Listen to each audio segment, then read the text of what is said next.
Bioneers' Revolution from the Heart of Nature is made possible in part by Organic Valley, a farmer-owned cooperative producing local food with the future in mind since 1988. Learn more at organicvalley.com. Welcome to the Bioneers, Revolution from the Heart of Nature. When the culture collapses, when the things that everybody believed in turn out to be hollow, what's left are the regular folk. And who the folk are the people of the earth, the people that kept close to the earth. They survived the collapses and they continue to tell the stories. And so there's collections of all cultures of the stories of survival. I call them the recreation stories. It's all alive. It's all connected. It's all intelligent. It's all relatives. We stand at the threshold of a historic opportunity in the human experiment to reimagine how to live on Earth in ways that honor the web of life, each other, and future generations. It's a revolution from the heart of nature and the human heart. In this series, The Bioneers, Revolution from the Heart of Nature, we celebrate social and scientific innovators with breakthrough solutions for restoring people and planet, creating a future environment of hope.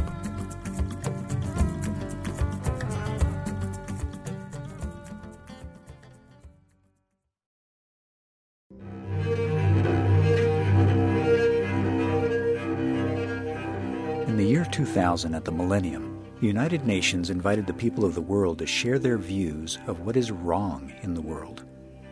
From across the globe, stories of woe poured in. The people at the UN realized they needed a way to organize the flash flood of tears. Behind this veil of tears, they found 4 categories. Culture ranged from loss of languages to uprooted refugees. Political spanned loss of freedom and abuses of power.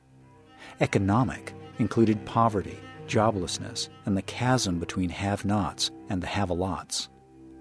Environment covered climate change, water shortages, and the litany of ecological harms. Then the UN group decided to keep on distilling the stories to pure essence, one word. Cultural problems boiled down to rootless. Political problems to powerless. Economic problems to ruthless. And environmental problems to futureless. Finally, they crystallized these 4 bleak words into just one word that encompassed all the woes of the world. The word was meaningless. Michael Meade recalls that he got the unenviable job of speaking right after this report's presentation at a conference on sustainable technologies. Actually, the UN people apologized to me, and they said, we're sorry that we're handing you the stage when we just convinced everybody that the whole world was meaningless. And I said, well, don't apologize. I'm a mythologist, and I happen to know the one essential thing, which is that myth makes meaning. Join us for Why the World Doesn't End, Recreation Myths of Nature and Culture with mythologist and storyteller Michael Meade. My name is Neil Harvey. I'll be your host. Welcome to the Bioneers, Revolution from the Heart of Nature.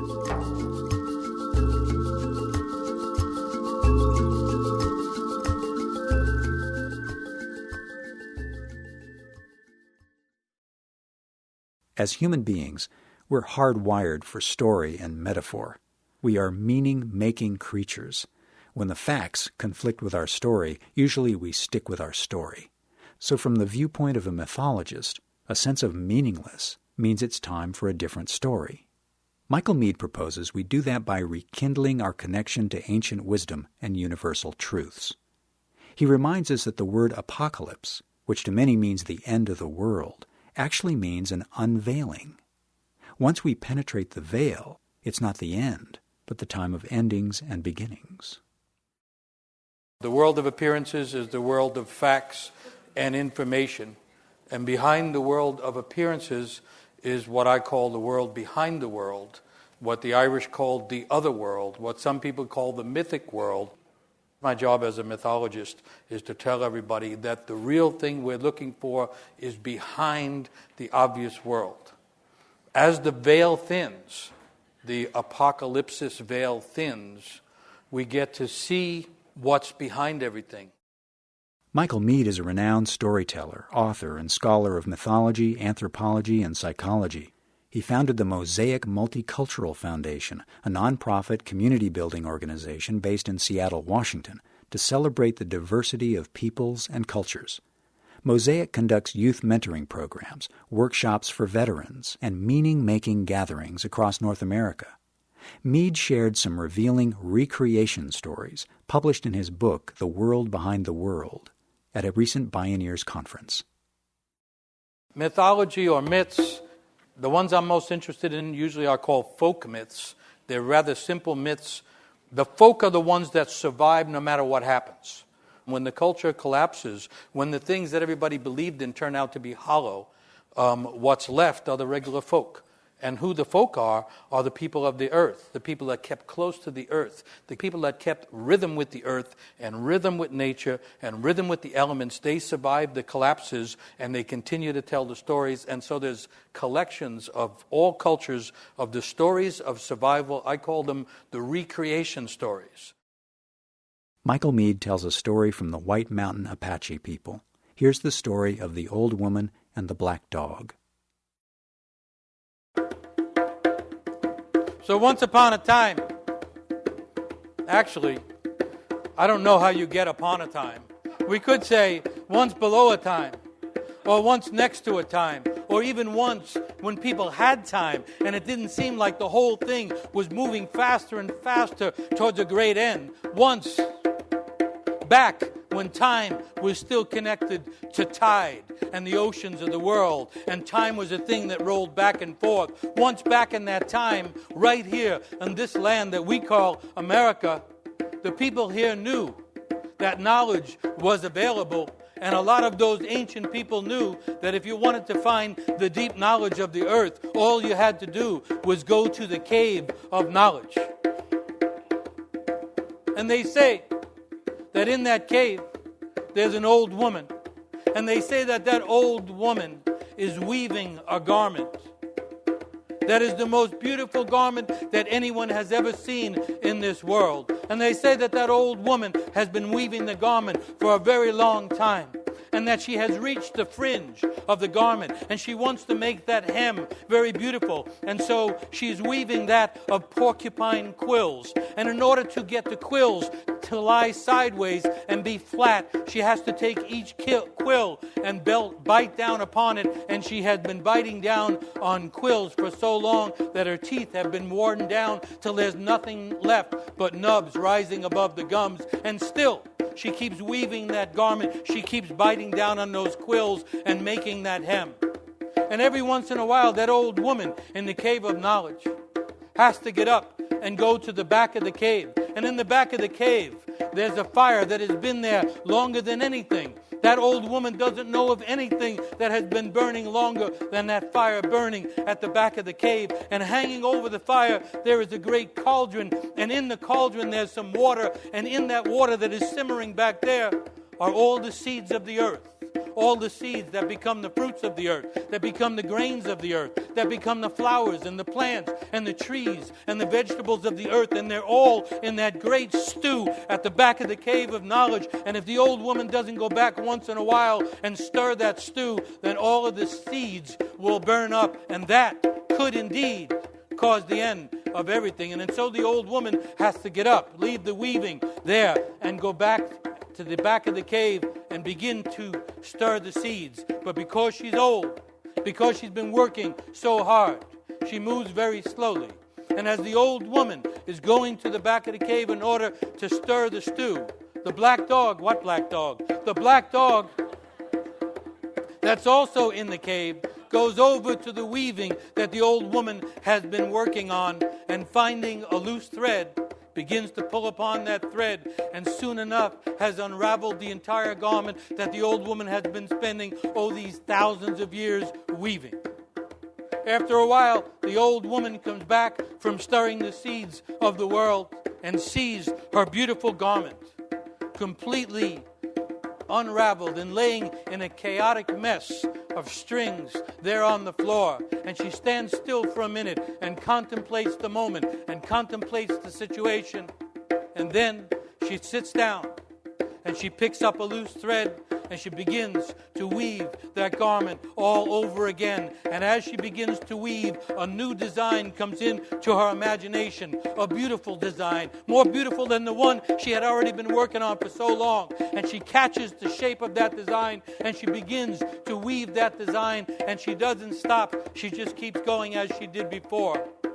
Now, many people say, when they hear this story, damn that black dog. If it wasn't for the black dog, everything would be fine. The woman would finish the garment, and it would be beautiful and perfect, and it would be a model for everybody, how to live this life and how to put things together.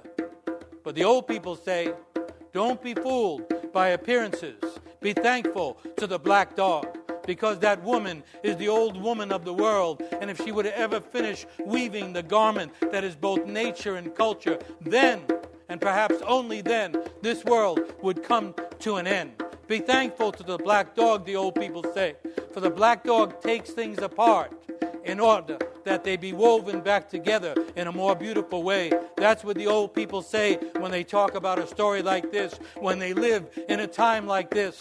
And me, I'm just trying to pass on some old stories and always asking everyone the question, if the old people, if the truly old people don't know, if they don't know, who does?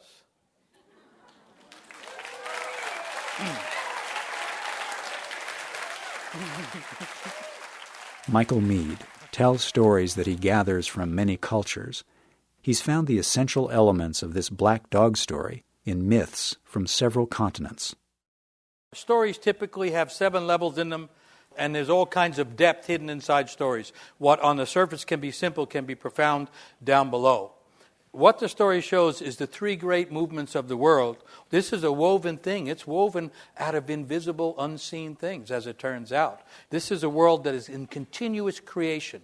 It's happening every day. According to mythology, it's happening moment to moment. We are actually standing in the midst of the ongoing creation, but at the same time, the world undoes itself, and the black dog appears and takes it apart. Meade says that during these black dog times, myth can provide insight to what seems unfathomable and hopeless. Ancient indigenous stories often fearlessly and playfully contemplate cataclysmic times that seem like the end of the world. These stories naturally reorient us to the rhythm of death and rebirth, and connect us with the eternal cycles of life, creation and destruction, and recreation.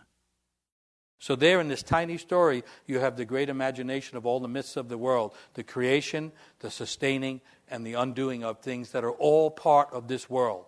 So that when things come apart, it is really the loosening for the next weaving. And I don't mean that in a Pollyanna way, because when it comes apart, people get hurt, people lose jobs, more people fall into poverty, people get killed in wars and so on. But that's what happens. Mythology is not about simply the life of the individual. It's about the individual's connection to the great stories that are the kind of pulse and the molecular structure of what used to be called the cosmos. So the story has those 3 functions in it. And it's offered at times when things are coming apart. Normally, you don't have to get into this stuff too much, but we are living through one of those times. I think it's necessary, and I like what people do when they're dealing with the environment, because in order to heal the environment, you have to get into the broken ground. You have to get into the destroyed forests. In times like this, everybody's supposed to become a healer. Michael Meade believes story can reconnect cultures and make them whole. But, he cautions, that healing can happen only when we are willing to really look at what's broken and listen to those who are in need. Meade's work often serves the most vulnerable. He facilitates a community forum called Voices of Youth. Young people write about their experiences of overwhelming violence, cynicism, and apathy in their lives, and then perform for an audience of their families, teachers, and elders. It's part theater, part literature, part celebration, and all transformation. I work with homeless people, I work with violent people, I work with people in jail, and I work with people coming back from war because they have a potential to become elders quickly because they've been to hell. They've been to hell. And I think what's happening partly in the green movement is the passionate feeling for the destruction of the earth. We're the children of the earth. We're the earthlings, the only ones, really, that have this capacity for language and semi-logical thought. And And the anguish felt about that is awakening, that darkness is awakening more vitality, I think, in people. And there's a genuine hope that can come from that. The 13th century poet and mystic Rumi wrote, "The cure for pain is in the pain. Good and bad are mixed. If you don't have both, you don't belong with us." Michael Meade says changing the story requires us to see the shadow sides in our lives, and that can best happen when we connect to the world behind the world. When we return, stories that reconnect us with nature and our human nature. This is Why the World Doesn't End, Recreation Myths of Nature and Culture. I'm Neil Harvey. You're listening to the Bioneers, Revolution from the Heart of Nature.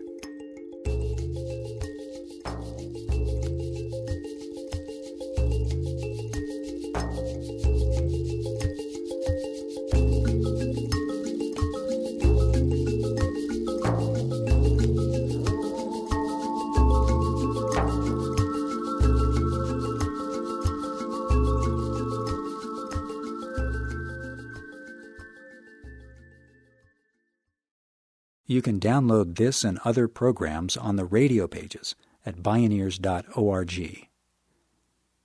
That black dog unraveling the world, say the ancient myths, is the way of the world. If the old woman were ever to finish weaving the garment of nature and culture, this world really would come to an end. So despite terrible suffering, be thankful. It's time for a new story. How then can any one person change the story and in turn change the world? If meaninglessness is at the heart of the world's problems, Michael Meade believes it's a matter of each of us seeking out the mythic meaning of our own life so that our unique gifts and purpose can play their part. Meade helps restore meaning by collecting and telling stories like this one from India, the story of Manu. This is another recreation story.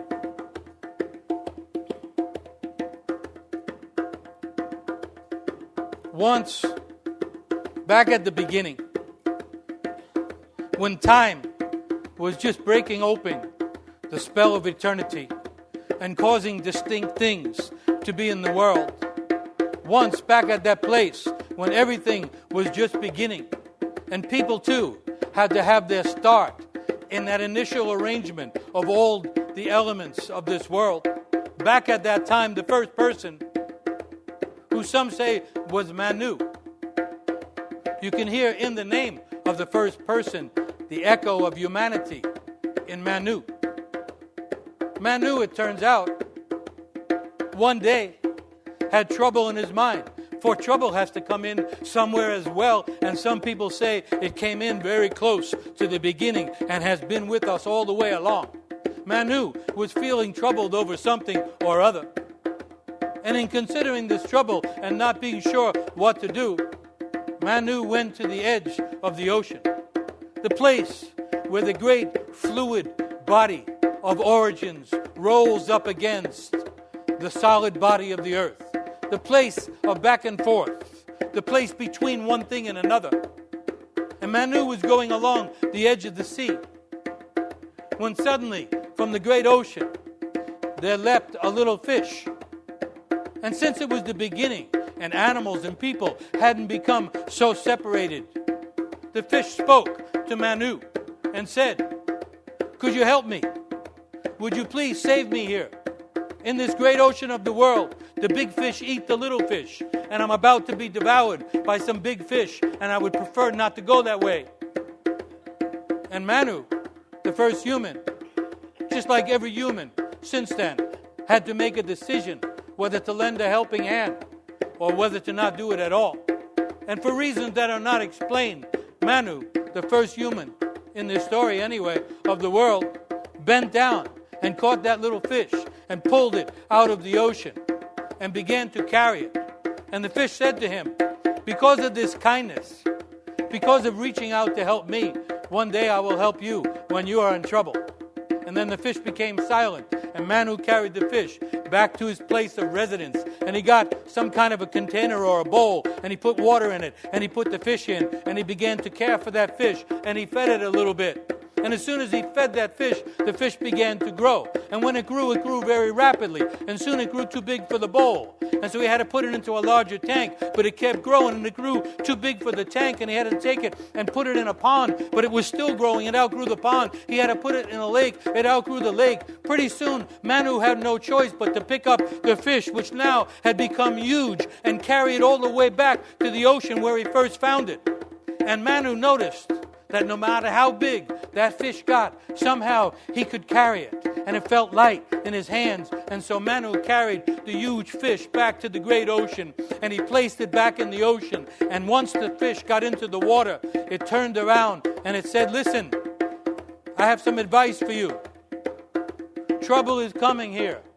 Everything's going to rattle, and everything's going to become caught in a huge flood, for a torrent of rain is coming, and rain will fall all over the earth, and the waters will rise, and everything will be covered with water. I'm telling you that this is something that is coming, and my advice is this: build a ship. And after you build a ship, watch for when the water reaches its height, and I will come back again." And so Manu, being at the very beginning of human efforts in this world, knowing that when some other species speaks to you, it's probably giving you good information, Manu began to build a ship. After a time, the rain did come, and it was heavy, and it came in torrents, and it flooded the earth, and the waters of the earth rose in all directions, and pretty soon everything was being covered, and the storm was unabated. And Manu entered the ship, and his friends went with him, and some animals as well. And while they were entering the ship, the big fish came back and threw a rope to the ship, and then turned and began to pull that huge ship with Manu and his relatives and friends and some animals across the great roiling ocean. And it pulled the ship all the way to the top of Mount Meru, which was the highest point on the earth, and eventually the only point that wasn't submerged in water. And the fish tied that ship to the highest point of the sacred mountain at the center of the earth. And then the fish turned and began to speak, and this time, out of that little fish that had become that huge fish, there came the god Vishnu. Vishnu, the great creator of the whole world, the one who, laying on the oceans of time, dreamed up this world that blossomed from his belly button like a lotus, becoming all the petals of all the things of the world. Inside the little fish, asking for help, had been Vishnu, the god of creation itself. And Vishnu came out and said, "Manu, because you listened well, because you cared for other species, because you tried this impossible thing, I wish to commend you, and I wish to tell you that the waters will abate, and life will come back, and the earth will reveal itself again. And if you listen to the instructions I will give you, you will learn the arts and the practices that will allow you and all the people after you to continue the creation of this world with this ever ongoing, sometimes through storms and sometimes through delightful moments." And so Vishnu, the god of creation, gave the arts and the practices, the spiritual practices, to Manu. And Manu began the practice of them right there on the top of Mount Meru, the highest mountain in the world, the image from which all cathedrals and all temples and all mosques are made. Manu did the arts and practices there, and then passed those things down. And people say those arts and those practices are still available. Not only that, that sometimes they float across the ocean, and the practices of the Eastern world come to the West, and sometimes the practices of the traditional people of the West have to go east. Me, I don't know. I'm just telling these stories in order to keep my own ship afloat in these times that seem troubled by greater and greater storms.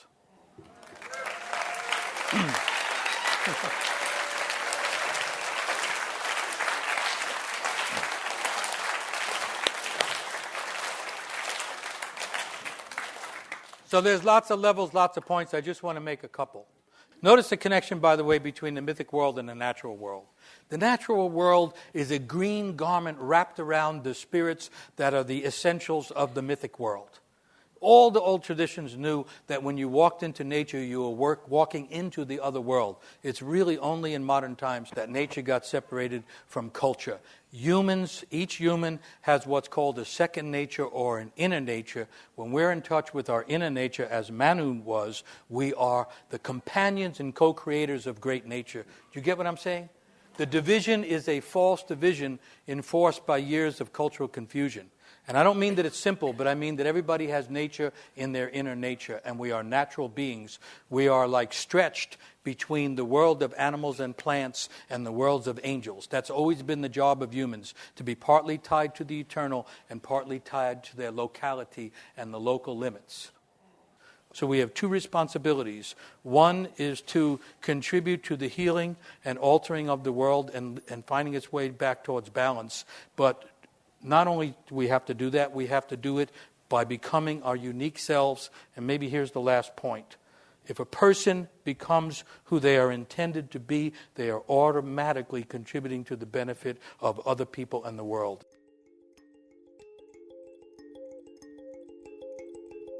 Michael Meade, storyteller and mythologist, encouraging us to listen to nature and our own inner nature, to pick up that loose thread from the ends of time and begin to weave new stories of healing. Why the World Doesn't End: Recreation Myths of Nature and Culture.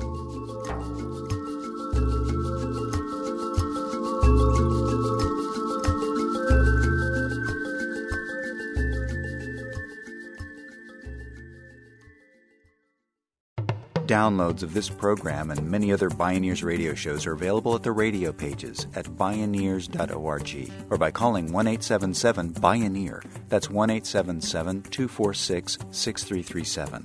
Visit Bioneers.org, where you can learn how to attend the annual October Bioneers National Conference and local Beaming Bioneers conferences. Purchase the radio series, conference CDs and DVDs, and Bioneers books. Join the thriving online Bioneers community and become a Bioneers member or make a donation. All at Bioneers.org or by calling 1-877-BIONEER. The Bioneers, Revolution from the Heart of Nature is a production of Collective Heritage Institute. Executive producer, Kenny Ausubel. Written by Catherine Stifter and Kenny Ausubel. Senior producer, Neil Harvey. Managing producer, Stephanie Welch. Production management, Aaron Leventman and Chuck Castleberry. Station relations by Creative PR. Distribution is by WFMT Radio Network. Original recordings provided by Reference Media Group. Our theme music is taken from the album Journey Between by Baka Beyond and used by permission of Hannibal Records, a Rykodisc label. Additional music was made available by Sounds True at soundstrue.com. For more music information, please visit Bioneers.org. The opinions expressed in the Bioneers Revolution from the Heart of Nature radio series are those of the presenters and are not necessarily those of Collective Heritage Institute, the underwriters, or this radio station. My name is Neil Harvey. Thank you for listening. I invite you to join the Bioneers in inspiring a shift to live on Earth in ways that honor the web of life, each other, and future generations. This is program number 0310. Bioneers Revolution from the Heart of Nature is made possible in part by Organic Valley, a farmer-owned cooperative producing local food with the future in mind since 1988. Learn more at organicvalley.com.